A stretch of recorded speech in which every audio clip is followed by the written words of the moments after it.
स्वागत है आपका ज्ञान सरल के नए वीडियो में। दोस्तों, गर्मी का सीज़न है और थोड़ी देर की धूप काफ़ी है ये जानने के लिए कि बाहर टेम्परेचर बढ़ा हुआ है। अगर आप भी मेरी तरह हर चीज़ में जबरन अपना दिमाग लगाते होंगे तो आपने भी ओजोन लेयर को थैंक यू बोला होगा और ये सोचा होगा कि ओजोन के अंदर इतनी गर्मी है तो ओजोन के बाहर स्पेस कितना गर्म होगा। साथ ही साथ आपके दिमाग में ये भी आया होगा कि आज तक जितने भी स्पेस रिलेटेड मूवीज आपने देखे हैं उसमें ऐसा दिखाया गया है कि स्पेसशिप के बाहर निकलने पे लोग जम जाते हैं। तो ऐसे में एक सवाल उठता है कि स्पेस ठंडा है या गर्म? साथ ही क्या होगा अगर कोई ऑब्जेक्ट हम स्पेस में छोड़ेंगे तो क्या वो जम जाएगा या वो गर्मी से पिघल जाएगा? तो दोस्तों, इसका जवाब खोजेंगे आज और बहुत कुछ है जानने को वीडियो में। तो बिना देरी करते हुए शुरू करते हैं।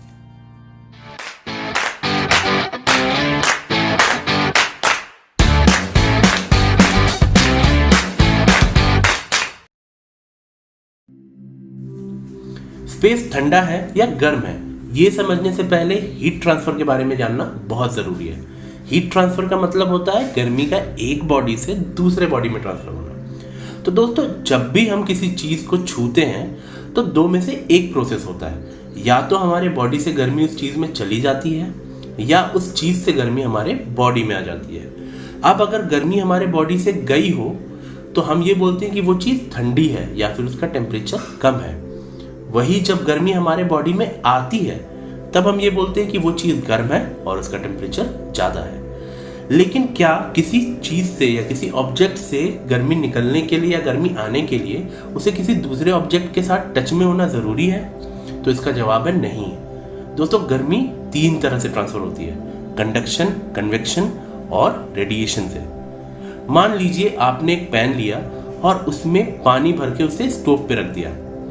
अब ये जो पैन के नीचे का हिस्सा जो आग को झेल रहा है उसके कारण धीरे धीरे पैन का ऊपरी हिस्सा भी गर्म हो जाएगा।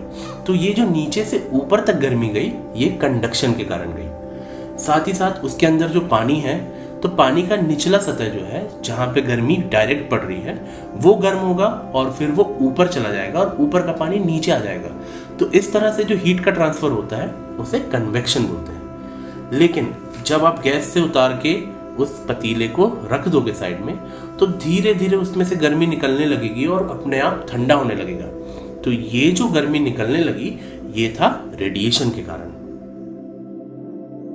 दोस्तों, रेडिएशन की एक खास बात ये भी है कि इस प्रकार की गर्मी के ट्रांसफर के लिए मीडियम या माध्यम की जरूरत नहीं होती, जैसा कि कंडक्शन या कन्वेक्शन के मामले में होता है। अब अगर हम स्पेस की बात करें तो वहां पे कंडक्शन या कन्वेक्शन के बजाय रेडिएशन से हीट ट्रांसफर होता है, क्योंकि स्पेस के ज़्यादातर हिस्से में वैक्यूम है, मतलब कि वो खाली है। तो वहां मीडियम या माध्यम जो है वो नहीं मिलता हीट ट्रांसफर के लिए। अच्छा, रेडिएशन शब्द सुनते ही हम सबके दिमाग में वो खोपड़ी वाला डेंजर साइन आ जाता है और हम सोचने लगते हैं न्यूक्लियर बॉम्ब के बारे में, क्योंकि हमने हमेशा टीवी और मूवीज में यही देखा है।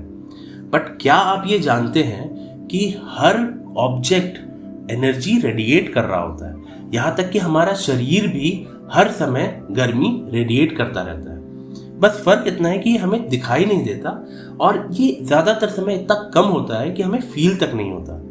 लेकिन अगर आपको ये देखना हो तो आप किसी भी इंफ्रारेड कैमरे से ये देख सकते हैं। चलिए, गर्मी के ट्रांसफर के बारे में तो हम जान गए। अब वापस स्पेस में चलते हैं और अपने सवाल का जवाब ढूंढते हैं। मान लीजिए हमने एक कार स्पेस में भेजी। हमारे एटमॉस्फेयर को क्रॉस करती जैसे ही उस पर सूरज की रोशनी पड़ेगी तो वो तकरीबन 120 डिग्री सेल्सियस तक गर्म हो जाएगा। लेकिन इसका मतलब ये नहीं है कि गर्मी बढ़ते बढ़ते वो पिघल जाएगी, क्योंकि जितनी जल्दी वो गर्म होगी जैसे जैसे उसका टेम्परेचर बढ़ता जाएगा उसके से रेडिएशन भी बढ़ता जाएगा, मतलब उसमें से गर्मी निकलने भी लगेगी। तो इस कारण से वो पिघलने जितना गर्म कभी नहीं हो पाएगा। वैसे ही जब हम अपने कार को किसी अंधेरी जगह में भेजेंगे जहां पे सूरज की रोशनी नहीं आ रही होगी तो वहां उसे तकरीबन -100 डिग्री सेल्सियस तक का टेम्परेचर झेलना पड़ेगा।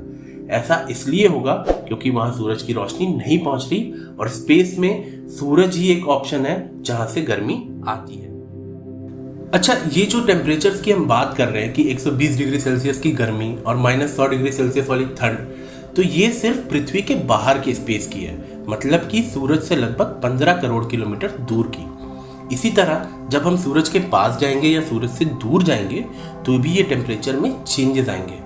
चलिए अपनी कार को लेके चलते हैं मर्क्यूरी के पास, मर्क्यूरी जो कि सूरज के सबसे करीब है। तो जब हमारा कार सूरज की गर्मी में होगा, मतलब मर्क्यूरी के दिन की तरफ, तब वहां पे लगभग 430 डिग्री सेल्सियस की गर्मी उसे झेलनी पड़ेगी। और जब वो उसके रात की तरफ होगा, मतलब जहां पे सूरज की रोशनी नहीं आ रही होगी, तब वहां पे वो करीबन -180 डिग्री सेल्सियस की ठंडी झेल रहा होगा। अब अपने कार को हम लेके चलते हैं प्लूटो की तरफ। पहले ये प्लैनेट था, अब इसे ड्वार्फ प्लैनेट कहा जाता है और ये हमारे सोलर सिस्टम का सबसे आखिरी हिस्सा है। तो प्लूटो के पास टेम्परेचर जो मैक्सिमम उसे मिलेगा वो मिलेगा -223 डिग्री सेल्सियस का, और जो मिनिमम टेम्परेचर वहां पे होता है वो होता है -233 डिग्री सेल्सियस। तो आप देख ही रहे हैं कि ये दोनों टेम्परेचर हमारे मुकाबले बहुत ही ठंडे हैं। तो ऐसा इसलिए होता है क्योंकि प्लूटो ज्यादा दूर है सूरज से।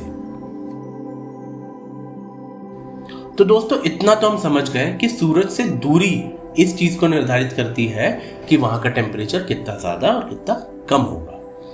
लेकिन फिर एक सवाल ये उठता है कि अंतरिक्ष में तो खरबों तारे हैं, तो फिर अंतरिक्ष गर्म क्यों नहीं है? तो इसका जवाब ये है कि हमारा जो स्पेस है ये बहुत ही ज्यादा खाली है और बहुत ही ज्यादा बड़ा है। यहाँ पे हर तारा एक दूसरे से बहुत ही ज्यादा दूर है।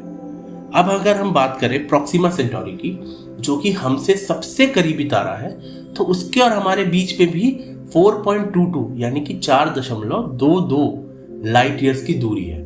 यानी कि वहां से जो वहां का जो प्रॉक्सिमा सेंटोरी का लाइट है वो हम तक पहुंचता है तो उसे करीबन 4.5 साल लगते हैं। तो इसी तरह स्पेस में हर जगह डिस्टेंस बहुत ज्यादा होने के कारण गर्मी नहीं हो पाती है और वहां का टेम्परेचर कम रहता है। तो आई गेस हमें अपने सवाल का जवाब मिल गया है कि स्पेस के ज्यादातर हिस्से में एक्सट्रीम ठंडी है। कोई भी ऑब्जेक्ट जब स्पेस में सूरज के करीब आता है तभी उसको एक्सट्रीम गर्मी झेलनी पड़ती है, बाकी हर जगह एक्सट्रीम ठंड का माहौल है।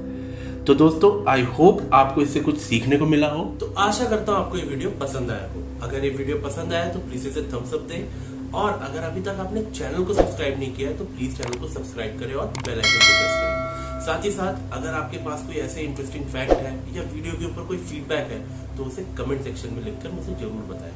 तो दोस्तों आज के लिए बस इतना ही, फिर मिलते हैं अगले वीडियो के साथ। तब तक के लिए बाय बाय।